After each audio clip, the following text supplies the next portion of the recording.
everybody, you're watching Cole the Cornstar. If you're even slightly interested in farming or just want to watch a 24-year-old farmer get some stuff done, you're in the right place.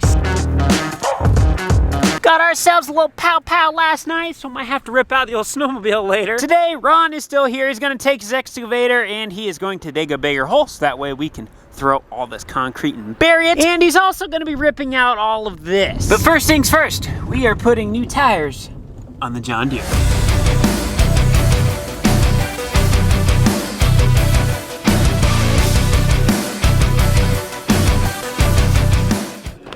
About time you show up. Oh man! Hey, pizza and a dozen donuts. You didn't even get sprinkled ones. They are sprinkled with nuts. I'm allergic to nuts.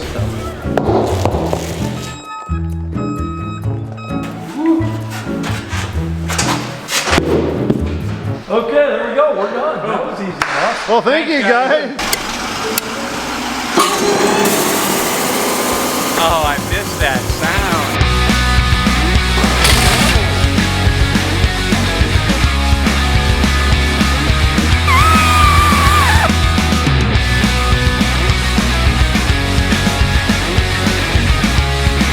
There we go. Got one side done, other side to go. Then we gotta do the front. So we're gonna slap on the new Agra Edge. This is our 480 80 R42. How you guys clean these off the factory? Oh gosh! I'd cut your hair, but you don't really have any. I know. So.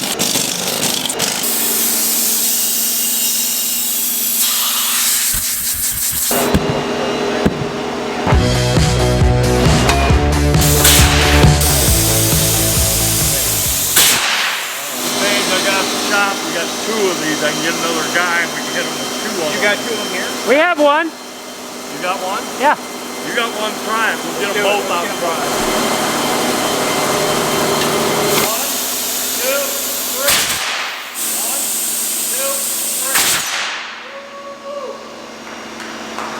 So we just got done putting all these tires on. We scaled this tractor up, and the reason for scaling this up is so we can get the proper weight of the rear axle and the front axle, so we can dial in the proper air pressure, so when they're going in the field, they have the proper footprint and ride and compaction and everything that they need with the tractor to do the best result possible. They didn't say anything until they got all the way in the back and was getting ready to weigh to go dump.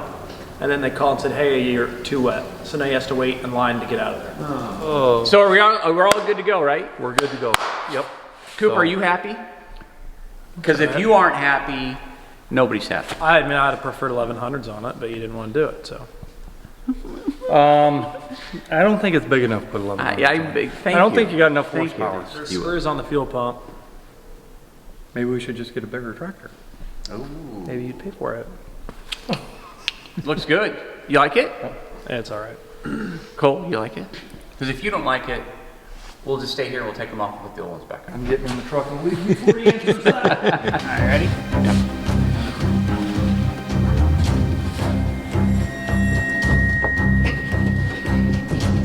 Snap! Cole's getting into it way harder than Scott is. You know what? I don't like how you're creeping up on my thumb either. Okay, then let's do it like Look this. at my, you got me all, Yeah, look how you're grabbing my thumb. that's the way it's supposed to be. You have a smaller You hand. gotta be able to see knuckles. That's the You rule. have a smaller hand. Yeah, but see knuckles. So we'll go just like that. All right, now you gotta start with straight wrist. Not like this. You started the first time? Like you started. Okay. Yeah, first of all, why am I leaning over the table and you're standing straight up? Because your arm's longer. Let's be fair about it. 3, 2, 1.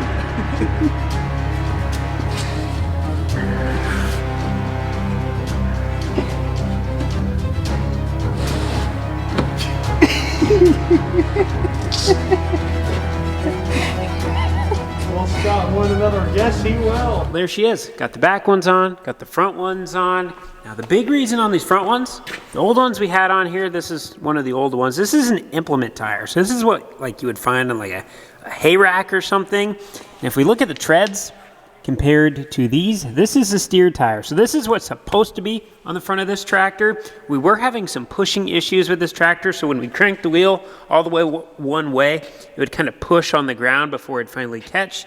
And that's just because Not a lot of lug there. So we're hoping with these on the front, that should eliminate that problem. And honestly, I think that looks a lot meaner. While Denny was putting the tires on, well, I started last night, but continuing today. Put these two lights on. We had two small little 2-inch cube lights on. We had these laying around. Threw these on. Thomas LED, which are very bright. Tried them out last night. I don't know if Dad got any footage, but you guys will be seeing it in the field. Ran all the wiring back here. Put all this wire protection on. And then wrap this wire and this black wire protection so it looks good. Got it up to the battery here. Now I gotta figure out how to get wire into the cab so we can have a switch in the cab, because right now it's right here. Dad's planter fold box was down here, and you couldn't see it when you're sitting here because all of our switches were in the way. But before, the control box was, or the box was here for all of his row units, saying if it was plugged or not, which all that's on here now on the egg leader monitor. So I was able to get rid of that. Then I put this up here, and then rerouted all my wires, got them all tucked up and tight, and then got them looking good down there. So the thing left in here is to clean the cab and the cab filter. That one kicked on. Good. The other day I couldn't get it hardly budge, but I don't know if we should try pulling that motor off and get one of the other single phase ones we have, because it seemed like this one kicks off when it's above 65 degrees out. yeah, but if it gets this bin empty, you know, you That's gotta be true. pulling it too hard to get it down, at least get the back in the door. There is a little fan back on this one if it works or not. That's very little 110 cord over. It's hard to say though. This bin was the first bin we put any soybeans in. They came right from the field around the house here. And then once we got this one full, we filled this one. Now for some reason, it's like we pulled our first load out, 15.8% moisture, got rejected. We blended it off. Next load was 10.2% moisture, more than dry, fine. Next load, 10.5, next load, 10.8, next load, 11.5. And then here we are in the fifth load, 15.8 again. So we're not really sure what's all going on. We're gonna have the semi come back. We're gonna load it back in here. We're gonna try to get the fan on the backside. They're talking 60 degrees over the next couple days. Hopefully we can blow some nice, dry, warm air in there. Get that moisture down, because if they're over 15%, they won't take them. If it's over 14%, they dock. And if they would take the beans at 15.8%, it's like a $2,800 dock. So, not really worth We it. forgot to film, but Garrett's dad, Dave, had a little fan, so he threw it on here, and then the hole is bigger, obviously, than the fan, so took a piece of plywood, cut a circle, and then cut a circle in the middle, mount the fan up. It's ready to go. So only like 3,000 bushels of beans in there, so this little fan should do just fine. We need the skid loader.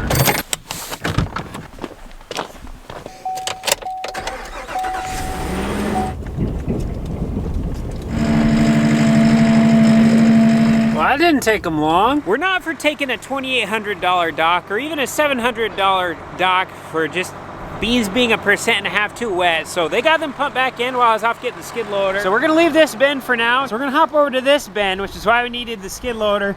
It's a little high through here right now. Just over time, it's kind of built up, and holy cow, Dad, don't flip that auger over.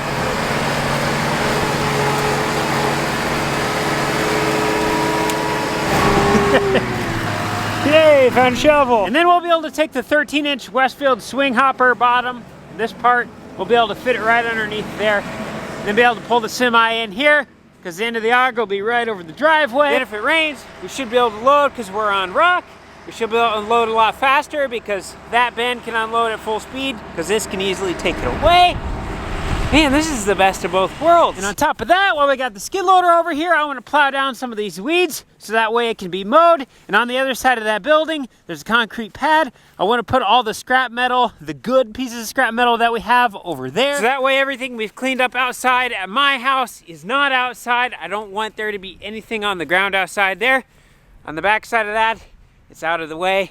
It's still easy to get to. We store stuff in that building anyway. And I'd rather have my neighbors look at it than us. Okay, I'm kidding about that. Where the scrap metal is right now, it's going to be a new driveway. And I don't want piles of scrap metal on the side of the driveway. Over there, it's on a concrete pad. It's out of where anybody's gonna be driving. This is gonna be the perfect spot for it.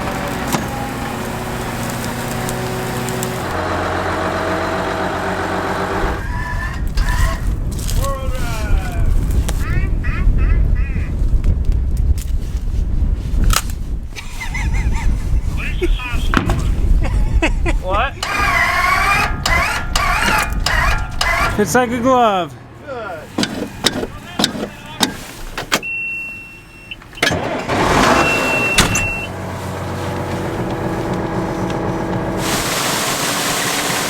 Oh yeah, that's definitely straight.